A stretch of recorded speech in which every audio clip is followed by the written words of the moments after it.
गेल्या 5 वर्षापूर्वी गोकुळ दूध संघाचं 12 ते 12.5 लाख लिटर दूध संकलन होत होतं. आता या 5 वर्षामध्ये आम्ही नवीन संचालक मंडळ आल्यापासून यामध्ये 16 ते 17 लाख दुधाची सरासरी यामध्ये वाढ झालेली आहे. आम्ही प्लस सीझनला 20,17,000 या ठिकाणी पोहोचलेलो आहे. म्हणजे 20 लाखाचाही टप्पा गोकुळ दूध संघानं दूध उत्पादक सभासदांच्या आशीर्वादानं आम्ही या ठिकाणी पार केलेला आहे. अनेक उच्चांक दूध संघाने या ठिकाणी गाठलेले आहेत. त्याचबरोबरीनं आपण विक्रीमध्येही उच्चांक गाठलेला आहे. आज मुंबईमध्ये तुम्हाला माहीत असेल 10 ते 10.5 लाख दुधाची विक्री आहे. पुण्यामध्ये 5 लाखाचा टप्पा विक्रीचा आपण त्या ठिकाणी गाठलेला आहे. अनेक नवनवीन योजना गोकुळ दूध संघानं जाहीर केलेल्या आहेत. 32 प्रकारच्या वेगवेगळ्या योजना या गोकुळ दूध संघाच्या माध्यमातून चालू आहेत. त्या सगळ्या योजना जुन्याच होत्या, परंतु त्यामध्ये आपण बदल करत आलेलो आहे नवीन काळानुसार. आज जातीवंत मुर्रा म्हशीला 50,000 रुपयेचं अनुदान गोकुळ दूध संघ देते. त्याचबरोबरीनं पशुखाद्यामध्ये 50 रुपये कमी करून ना नफा ना तोटा तत्वावर पशुखाद्य आपण दूध उत्पादक सभासदांना त्या ठिकाणी देतोय. आज IVF सारखं सिमेंट्स जे चितळेचं कमी दरामध्ये ना नफा ना तोटा या तत्वावर तुमच्या म्हशीला रेडीच होणार असं एक सिमेंट चितळेनं जे आणले ते आम्ही बाजारात शेतकऱ्यांच्यासाठी उपलब्ध करून दिलेलं आहे. डॉक्टरांची आमची सेवा आहे. फोन केला की आज फोन केला की उद्या डॉक्टर तुमच्या गोट्यावर तुमच्या घरामध्ये गोट्यात येणार अशा पद्धतीची हे डॉक्टरांचं जाळं कोल्हापूर जिल्ह्यामध्ये विणलेलं आहे. अशा अनेक योजना आपण दूध संघाच्या माध्यमातून या दूध वाढीसाठी दूध उत्पादक शेतकरी आज उसाला दुसरा जोडधंदा हा दुधाचा आहे. त्यामुळं हा शेतकरी टिकला पाहिजे, वाढला पाहिजे. आणि कैलासवासी आनंदराव पाटील चोईकर साहेबांची जी इच्छा होती की ग्रामीण भागातील दूध हे शहरी भागात गेला पाहिजे आणि शहरी भागातला पैसा हा माझ्या कोल्हापूर जिल्ह्यात आला पाहिजे. माझा शेतकरी आर्थिकदृष्ट्या सक्षम झाला पाहिजे. यासाठी या दूध संघाची स्थापना त्यांनी केली होती. आज या दूध संघाचं वटवृक्षामध्ये त्या ठिकाणी रूपांतर झालेलं आहे. या माझ्या आधी चेअरमन असलेले आबाजी असतील, नंतर डोंगळे साहेब असतील, यांच्याही कार्यकाळात अभूतपूर्व अशी प्रगती या दूध संघाने त्या ठिकाणी गाठलेली आहे. आणि माझ्या या 1 वर्षाच्या कालावधीमध्ये या दूध संघाने 20 लाखाचा टप्पा या ठिकाणी पूर्ण केला. त्याबद्दल मी सर्व दूध उत्पादक सभासदांचं मनापासून या ठिकाणी आभार मानतो. 5 वर्षाच्या कालावधीत असतील आईस्क्रीम असतील वेगवेगळे बाय प्रोडक्ट करण्याचा प्रयत्न केला तर किती फायदा झालेला काय नक्की बाय प्रोडक्टमुळं फायदा झालेलाच आहे. आणि गोकुळचंही नाव हे पुण्यामध्ये मुंबईमध्ये जे वाढलं दूध हे त्याचंच एक विक्रीला जे वाढलं दूध हे त्याचंच एक द्योतक आहे की बाय प्रोडक्ट प्रत्येकाच्या घराघरात गेल्यामुळंच दूध पण त्या बरोबरीनं गेलं हे त्याचंच एक उदाहरण. अरे पुन्हा एकदा मुंबई एंट्री याचा परिणाम नाही, मुंबईमध्ये तर गोकुळचं मार्केटिंग अतिशय स्ट्रॉंग आहे.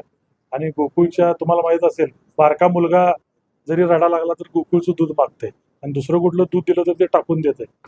त्यामुळे गोकुळच्या दुधाला कोल्हापूर जिल्ह्याच्या मातीला चव असल्यामुळं ते गोकुळच्या दुधाला तिकडे मुंबईत आणि पुण्यामध्ये फार मोठ्या प्रमाणात मागणी आहे.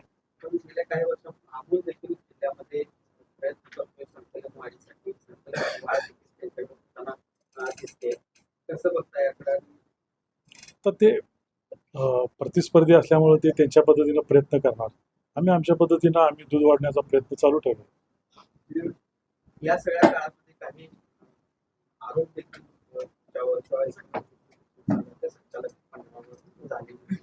विरोधी गटाच्या संचालिक आहेत त्यांनी एकूणच कारभारावर बऱ्याच वेळा प्रश्न सुरू जो काम करतो त्याच्यावर बोलतच असते.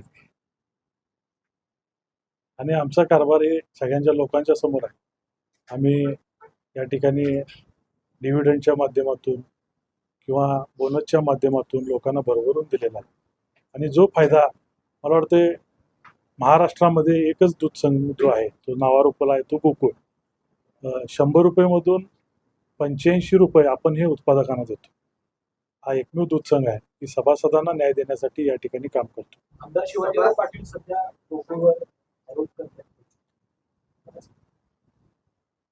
तर त्यांना किती ज्ञान आहे मला माहीत नाही, पण आम्ही त्यांना सांगितलेलं आहे की तुम्हाला कधीही माहिती लागेल आम्हाला सांगा, आम्ही माहिती तुम्हाला देऊ.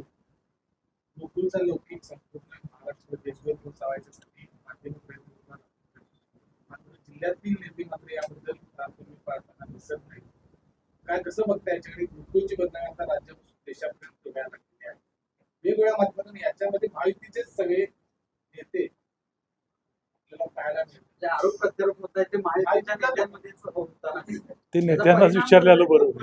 नाही, पण या सगळ्याची काय ईडीची चौकशी करावी असं पद्धतीचं मागणी केली जाते. शेतकरी माझी सर्वांना हीच विनंती आहे की गोकुळला ह्यामध्ये आपण कृपया करून ओढू नये.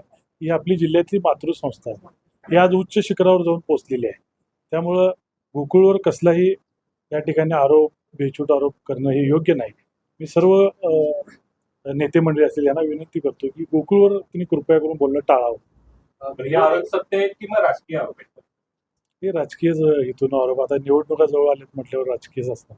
तुम्ही म्हणताय की इकडे निवडणुका जवळ आल्यात पण न्यायालयाचं कामकाज सुरू आहे. निवडणूक कुठं लांबणीवर जायचं असं वाटतं का नेमकं काय वाटते तर हा का वेळेस निवडणुका होतील असं वाटतं? न्यायालयीन बाब असल्यामुळं आम्ही त्यावर काय बोलू शकत नाही. न्यायालय निर्णय घेईल ते आम्हाला मान्य असेल. पण व्यवसाय निर्मितीच्या काही संस्था आहेत त्याच्यावरची सुनावणी निरीक्षकांकडे सुरू आहे, मात्र ती सुरळीतपणे सुरू नाही. अक्षरशः तिथं आक्रोश बघायला मिळतोय. काल ते तिथं अधिकारी लोक कोर्टून घालण्यापर्यंतचा प्रकार त्या ठिकाणी घडला. कसं बघताय त्या सगळ्या? नाही, आता ज्या ज्या तालुक्या वाईज त्यांनी काहीतरी नोटिसा सोडलेल्या आहेत त्यातल्या 5 तालुक्यांच्या सुनावणी पूर्ण झाल्या आहेत. बाकीच्या तालुक्यांच्या अजून व्हायच्या आहेत.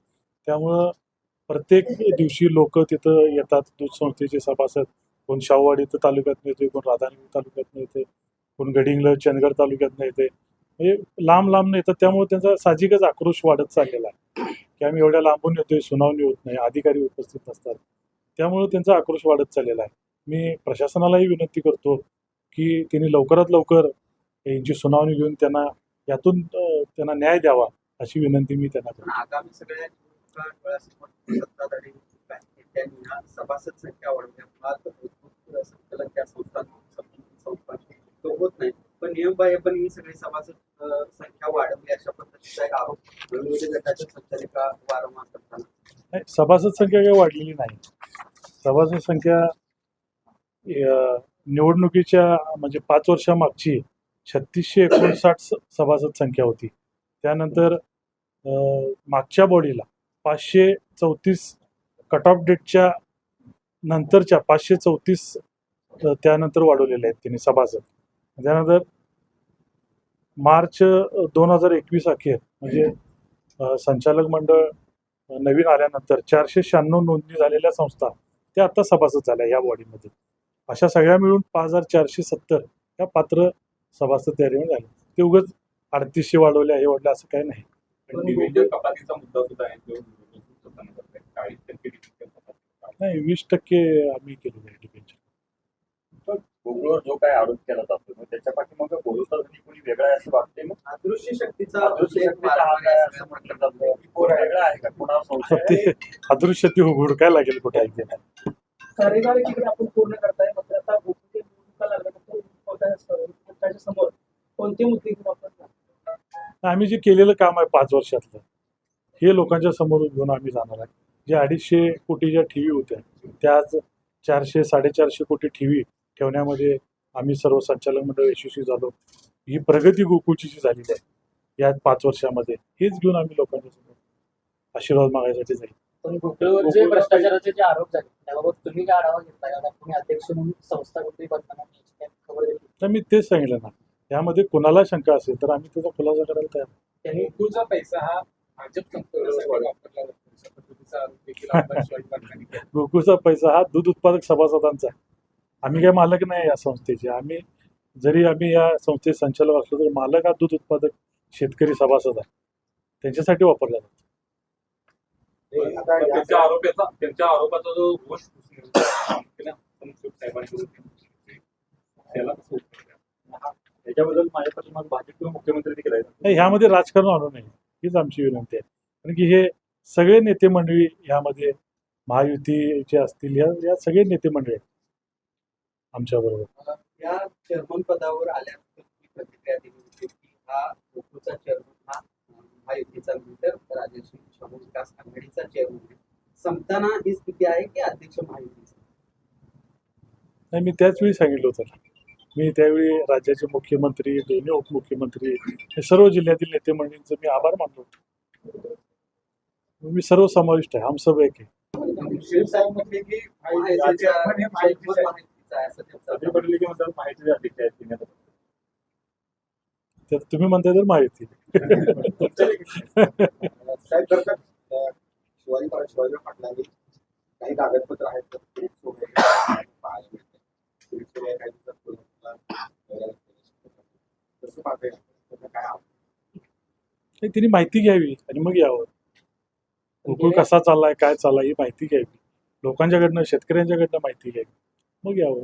पण गेल्या आठवड्याभर संस्थेवर अशा पद्धतीने आरोप तेच मी सांगितलं ना, हे चुकीचं आहे. संस्थेवर आरोप करणं हे चुकीचं आहे. संस्था वाढली पाहिजे, टिकली पाहिजे.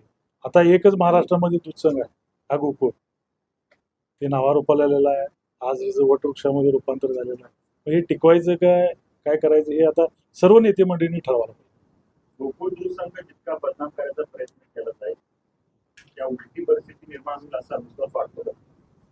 ते दूध उत्पादक सभासद त्यावर योग्य निर्णय देतील त्यांच्या मतातून.